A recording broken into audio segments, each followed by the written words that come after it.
सैकड़ों साल पुराना एक मंदिर जहाँ एक खुफिया कक्ष है।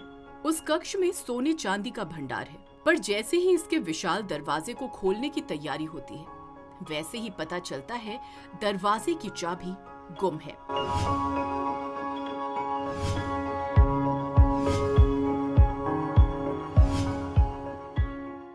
ये कहानी है उड़ीसा के पुरी जगन्नाथ मंदिर के रत्न भंडार की, जिसे खोला जा रहा है।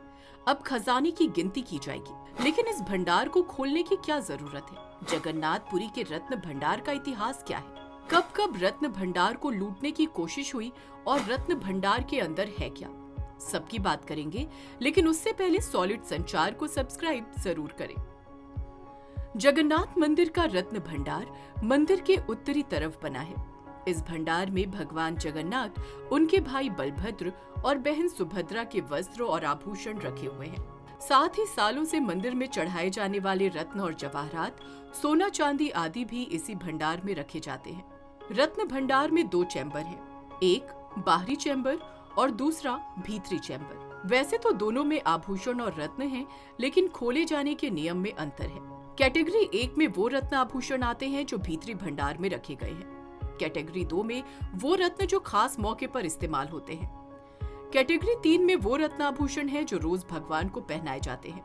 कैटेगरी 2 और 3 के रत्न बाहरी भंडार में रखे जाते हैं और कैटेगरी 1 के भीतरी भंडार में डबल लॉक के साथ मंदिर प्रबंधन कमेटी की सील लगी रहती है और चाबी राज्य सरकार के पास जमा रहती है, जबकि बाहरी भंडार की चाबियां मंदिर प्रबंधन के पास रहती हैं।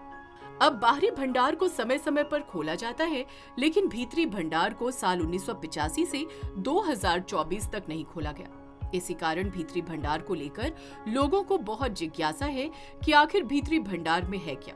अब ये जानने से पहले थोड़ा इतिहास के पन्नों को पलटते हैं। इतना तो जाहिर है कि भीतरी भंडार में आभूषण, रत्न आदि रखे हुए हैं, लेकिन सवाल ये है कि ये सब आए कहां से। इसकी कहानी शुरू होती है 12वीं सदी से। कलिंग, जिसे हम उड़ीसा के नाम से जानते हैं, यहाँ तब गंगा वंश के राजा अनंत वर्मन चोड़ गंगा का राज था। जगन्नाथ मंदिर को उन्होंने ही बनवाया था। साथ ही मंदिर को सोने के हाथी, घोड़े, फर्नीचर, बर्तन, बहुमूल्य रत्न आदि दान दिए थे। इसी वजह से ये मंदिर 12वीं सदी से ही धन धान्य से भरा रहा। कई राजाओं ने मंदिर को ढेर सारा दान दिया। जगन्नाथ मंदिर के ऐतिहासिक दस्तावेज मदला पंजी के अनुसार राजा अनंग भीमदेव ने श्री जगन्नाथ को लगभग 14.5 लाख ग्राम सोना दान में दिया था, जिससे भगवान की मूर्तियों के आभूषण बनाए गए। इनके पुत्र और गंगा वंश के अगले राजा का नाम था नरसिंह देव, जिन्होंने उस दौर में कई आक्रमणकारियों को मार गिराया। यहाँ तक कि कोणार्क का फेमस सन टेम्पल इन्होंने ही बनवाया था। इतना ही नहीं, नरसिंह देव ने घोषणा करवाई थी कि भगवान जगन्नाथ इनके साम्राज्य के असली राजा हैं। आगे बढ़े तो गंगा वंश के बाद कलिंग यानी उड़ीसा पर सूर्यवंशी राजाओं का शासन शुरू हुआ। इन्हें गजपति के नाम से भी जाना जाता है। गजपति साम्राज्य की स्थापना राजा कपिलेंद्र देव ने की थी। कहते हैं जब राजा कपिलेंद्र दक्षिण के अभियान से वापस लौटे तो वो अपने साथ 16 हाथियों से लाद कर सोना लाए थे। ये सारा सोना उन्होंने श्री जगन्नाथ को दान कर दिया था।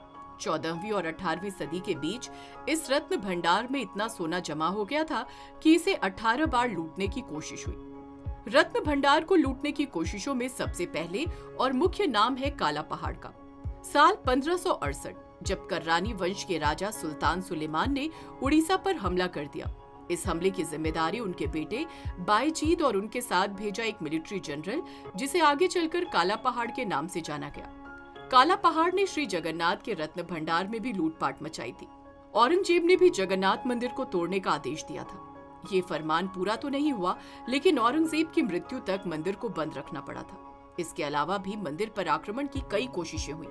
कई बार मूर्तियों को दूसरे स्थानों पर छिपाना पड़ा और रत्न भंडार को भी नुकसान हुआ। लेकिन समय समय पर बनाई गई लिस्ट से पता चलता है रत्न भंडार में कितना खजाना है। अंग्रेजों के वक्त में पहली बार रत्न भंडार के कोष का एक डिटेल्ड सर्वेक्षण हुआ था। साल 1805 में रत्न भंडार का लेखा जोखा तैयार करवाया था, जिसके अनुसार तब इसमें सोने और चांदी के 64 आभूषण, 124 सोने के सिक्के, 1297 चांदी के सिक्के, 106 तांबे के सिक्के, 24 सोने की मोहरें और 1333 वस्त्र थे। 1952 में एक और बार इन्वेंट्री तैयार की गई। तब रत्न भंडार में 146 चांदी के आइटम और 180 प्रकार के सोने के आभूषण थे, जिनमें से कई तो 100 तोले से भी ज्यादा भारी थे। इसके बाद साल 1954 में सरकार ने श्री जगन्नाथ टेम्पल एक्ट पास किया, जिसमें कुछ नियम बनाए गए।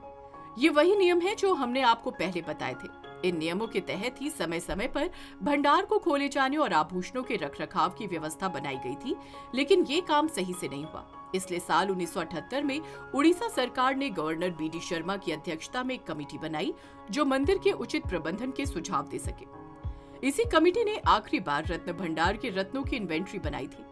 इस आखिरी इन्वेंट्री से पता चलता है कि भीतरी रत्न भंडार में 43.64 किलो के 367 सोने के जेवर और 148.78 किलो के 231 चांदी के जेवर थे। भीतरी रत्न भंडार को आगे 2 बार और खोला गया था, साल 1982 और 1985 में। हालांकि तब इन्वेंट्री नहीं की गई थी। इसके बाद भीतरी भंडार खोला नहीं गया। 1984 के बाद भीतरी रत्न भंडार खोला नहीं गया था, इसलिए साल 2018 में उड़ीसा हाई कोर्ट ने भंडार को खुलवाने का आदेश दिया, ताकि कमरे की मरम्मत आदि की जा सके। एएसआई को कमरे का सर्वे भी करना था, ये देखने के लिए कि भीतरी भंडार के आभूषणों को रखरखाव या मरम्मत की जरूरत तो नहीं। एएसआई कमरे को खोलने जा रही थी, तभी पता चला चाबी गायब है। अब नियम के हिसाब से चाबी गवर्नमेंट ट्रेजरी के पास होनी चाहिए थी, लेकिन डिस्ट्रिक्ट मजिस्ट्रेट की तरफ से कहा गया कि चाबी गायब है। हो हल्ला मचा ही था कि अचानक एक दिन कहा गया कि जिले के रिकॉर्ड रूम में डुप्लीकेट चाबी सील बंद लिफाफे में पाई गई है। नियमों के हिसाब से डुप्लीकेट चाबी होनी नहीं चाहिए थी। यहाँ से मामले ने तूल पकड़ना शुरू किया। काफी हंगामे के बाद तत्कालीन मुख्यमंत्री नवीन पटनायक ने जांच के आदेश दिए। रिटायर्ड जज की अध्यक्षता में कमेटियां भी बनाई गई, वो भी एक नहीं 2 बार। एक कमेटी ने रिपोर्ट सौंपी भी, लेकिन उसे पब्लिक नहीं किया गया। दूसरी कमेटी की जांच पूरी होती इससे पहले 2024 उड़ीसा विधानसभा चुनावों का रिजल्ट आ गया और नवीन पटनायक सरकार की रुखसती हो गई। नई सरकार में भीतरी भंडार को खोले जाने की प्रक्रिया शुरू हो चुकी है, जिसके तहत और नए सिरे से रत्नों की गिनती होगी और एक नई इन्वेंट्री बनाई जाएगी। इसके बाद ही पता चल सकेगा कि वर्तमान में रत्न भंडार के अंदर क्या क्या रखा हुआ है।